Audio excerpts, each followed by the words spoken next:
अपने आप नहीं हाँ कहूँगी, गुरु जी से पूछ के हम बोलूँगी गुरु की आज्ञा। वो कहते हैं ठीक है तू बुलाएगी तो हम आ जाएंगे। सब बात बैठी, रानी का गुरु नहीं आया तो सब बात हो गई, ओ जी देखो रानी का गुरु हार गया, डर गया। रानी को भी अपने गुरु का अभिमान नहीं था, उसने फौरन नौकर को बोला बोलो रानी ने बुलाया।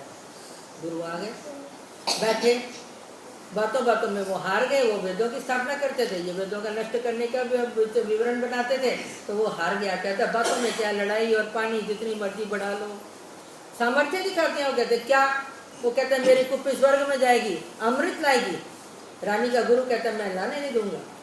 उसने वो कुप्पी मंत्र भर के ऊपर फेंकी, आकाश में जाती दिख रही, आने लगी तो रानी के गुरु ने अपने पैरों में से खड़ाऊ निकाली और बोला जा भीड़ भीड़।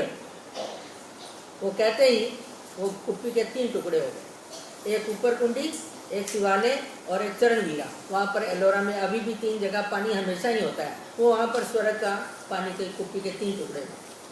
तीर्थस्थान है, अपने 100 स्थान है वहाँ एलोरा में। तो रानी अपने गुरु से अभिमान लेती है, रानी का अभिमान गुरु ने किया।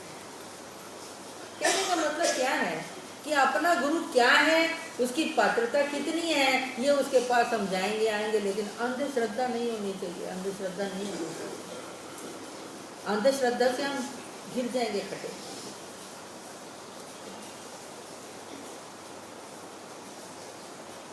गुरु से द्रोह नहीं करना चाहिए।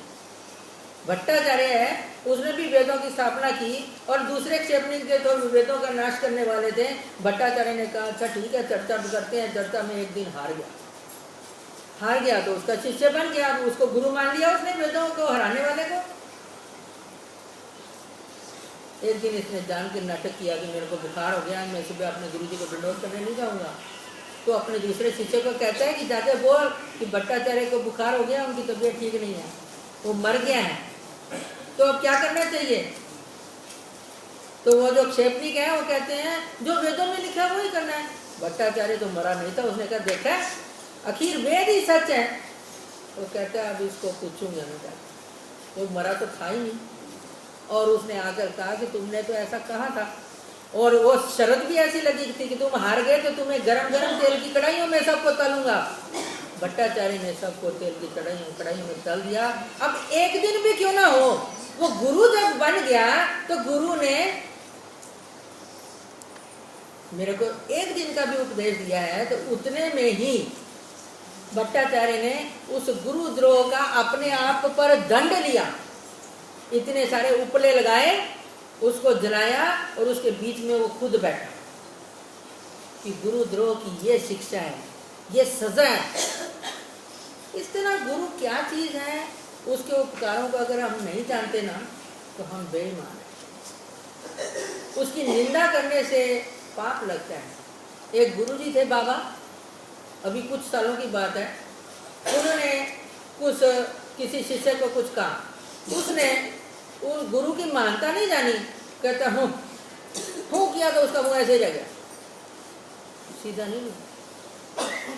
ज्ञानी की क्या पात्रता है, क्या योग्यता है, किस जीव का कितना ईश्वर को अभिमान है, कितना प्यारा लगता है, वो ही जानता है। इसलिए हमने किसी की भी अवहेलना भी नहीं करनी, अवहेलना भी नहीं करनी। आचार्योपासनम शौचम स्थैर्यमात्मा विनिग्रह, 16वें अध्याय में शुरू में ही दैवी संपत्ति के लक्षण बताए महाराज ने। उसमें 6वां लक्षण है आचार्योपासनम।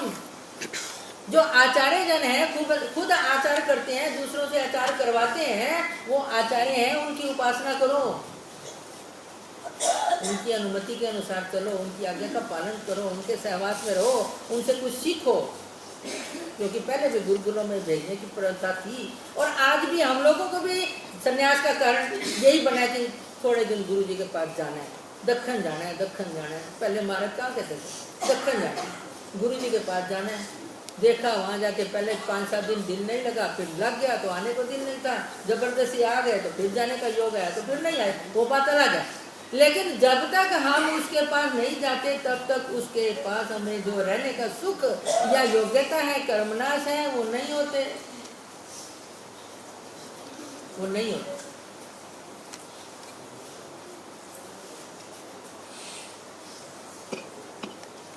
इसलिए पंजाबी में भी कहते हैं कि सदगुरु ने मेरे को अच्छे रास्ते लगाया है, इसलिए मैं बल जावा अपने गुरा करूँ, मैं वारी जावा अपने गुरा करूँ। क्योंकि संसार में हमें गुरु ही दिखते हैं जो हमें सृष्टि के सारे चारों पदार्थों का ज्ञान बता देते हैं। जीव क्या है, देवता क्या है, प्रपंच क्या है, परमेश्वर क्या है।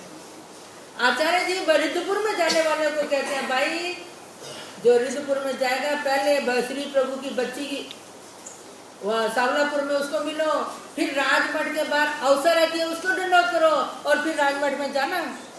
आप भी यहाँ से अंदर आते हैं, सब लोगों का दरवाजा एक ही है। आपको पहले कौन दिखता है? अगर अपनी कुर्सी पे बैठे हैं तो बाबा जी दिखते हैं, साधु संत दिखते हैं, उनको पहले हाथ जोड़ो, बैठ जाओ, पूजा कर लो, बाद में जाके सुनो। लेकिन पहले वो दिखते हैं, उनको दंडोत करो, क्योंकि ये आपको परंपरा से चलती आई चीज दोबारा मिल जाएगी। थोड़ी देर में अगर किसी साधु का देहांत हो जाता तो हमारा विधि दंडोत करना रह गया, अंतर गया। इसलिए चेतन है ये वस्तु, ये चलते फिरते तीर्थ हैं। और गुरु एक ऐसी चीज है, आपको अविधियों से बचा सकता है, विधि में लगा सकता है, क्योंकि वो बोलता है। पारस भी अपने आप धातु को स्पर्श करने से सोना बना देता है, लेकिन पारस नहीं बनाता। गुरु एक ऐसी चीज है, वो खुद के पास में रख कर अपने से बेटर भी बना सकती है और अपने समान भी बना सकती है। अगर आपका अधिकार अच्छा है, आपने पीछे ज्ञान में जन्म दिया है, संसार को छोड़ा था, थोड़ा थोड़ा संचित किया था कुछ, तो आप किसी अच्छे गुरु के पास पहुंच जाते हैं, तो आप गुरु से भी बेटर बन जाते हैं।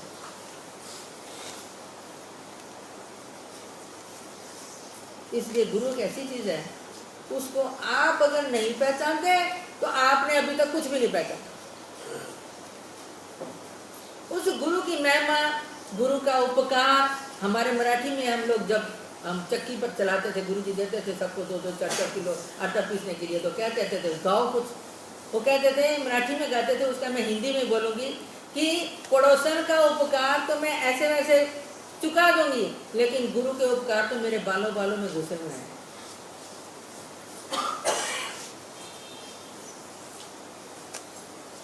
इसलिए हमारे अगर शरीर के जूता भी बन जाता है गुरु के पैरों में डालने के लिए, तो भी हमें उपकारों को बदला नहीं दे सकते, क्योंकि उसने किसको दिखाया? हमें सृष्टिकर्ता को दिखाया। पहले इसलिए असन्निधान में हम गुरुजनों को, साधु संतों को नहीं पूछते। अगर उनका अनुकरण नहीं करते, उनकी आज्ञा का पालन नहीं करते, तो हमारी कर्म ना योग्यता बन ही नहीं सकती। भगवान तो बहुत दूर है अभी हमारे लिए, दिखाने वाले वो हैं। इसलिए गुरु को हर एक इंसान ने, गुरु क्या है, गुरु की महिमा क्या है, उसकी सेवा कैसे करनी है, उसकी इच्छा के अनुसार उसके से लेना क्या है, हमने ज्ञान। उनसे प्रसाद नहीं लेना, प्रसाद तो वो अपनी मर्जी से दें या ना, ज्ञान लेना है। उनमें क्या क्या गुण है वो हमने लेने हैं, वो अनुकरण करने हैं, तब हम गुरु के शिष्य कहलाने के लायक हैं। क्योंकि कहते हैं हमारे शास्त्रकार कि जिसकी गोद में तू जमा है, पैदा हुआ है, उसके जैसा अगर तेरे अंदर एक भी गुण नहीं तो तू उसका नहीं है। इसलिए हमारा गुरु कैसा है, उसके अनुकरण करते हुए, उसकी सेवा करते हुए, उसको प्रसन्न रखना है, उसकी खंती ना है, उसकी आज्ञा का भंग ना हो। महाराज, अगर गुरुजन प्रसन्न होंगे तो भगवान प्रसन्न होंगे, गुरु प्रसन्न नहीं है तो ईश्वर कभी भी प्रसन्न हो नहीं सकते। इतना सब लोगों ने ध्यान रखना है।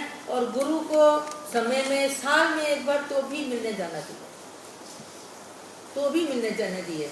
अब तो उपसाधन हो गए हैं, सुख दुख हम उनका पूछ सकते हैं, उनकी सेवा कर सकते हैं। लेकिन स्त्री के लिए गुरु अगर वैसा हो, पुरुष के लिए वैसा हो, अगर निर्मल भाव हो, तो पहले हमारे घरों में तो हमारे गुरु जी आते तो हम भी पैर दबाते थे, क्योंकि पहले वो भाव नहीं होते थे। अब और भाव हो गए हैं, विषय विकारों की भावनाएं ज़्यादा हो गई हैं, संसार में विषय नंगे हो गए हैं। इसलिए हर एक के मन में अगर गुरु के प्रति श्रद्धा है तो समझो उसने भगवान को पहचाना। अगर गुरु के प्रति श्रद्धा नहीं है, लेकिन फिर बार बार वही कहूँगी कि गुरु जैसा होना चाहिए।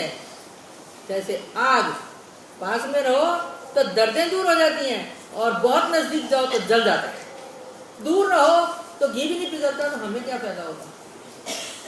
इसलिए कितना किस गुरु से हमने उपकार लिया है, कितना उसका सहवास करना है, उसके नजदीक कितना रहना है, दूर कितना रहना है, ये अपनी बुद्धि जो हमें भगवान ने दी हुई है, इसका इस्तेमाल करना है। नहीं तो आपने अभी संसार में एक प्रसिद्ध भी गुरु हो चुके हैं, जगह जगह उनकी फोटोएं थी, उसकी बहुत सी बदनामी भी दुनिया में हो चुकी है। ऐसा ना हो, हमारी वजह से किसी की बदनामी भी ना हो, हमारी वजह से हमारा भी दोष टले, उसका भी दोष ना ले कोई। ऐसे गुरु की महिमा जानते हुए सबने गुरु का अनुकरण करने से ही आपको परमेश्वर तक पहुंचने का मार्ग दिखाने वाला गुरु ही है। इसलिए गुरु गोविंद दोनों खड़े काको लागे पाओ, बलिहारी गुरु आपने जा गोविंद दियो दिखाए। जिसने गोविंद भगवान मतलब श्री प्रभु नहीं, हमें परमेश्वर दिखाया है, उस गुरु के ऊपर बलिहारी जाना ये हमारा पहला कर्तव्य है। इसलिए आप बहुत भाग्यवान लोग हैं कि आपको यहाँ पर बहुत से संतों का, साधुओं का बड़ा सा दर्शन होते हैं, ज्ञान मिलते हैं। और ये श्री सावली मूर्ति का मंदिर परंपरा से चलता आया, मेरा भी बचपन यहीं पर गया है। अब भी मेरे साथ जो आती थी उस वक्त की मेरी गुरु बहनें साथ दिखती हैं, अच्छा लगता है। लेकिन एक ज़रूर मैं शिकायत नहीं करूँगी कि हमने जो कुछ भी सुना होता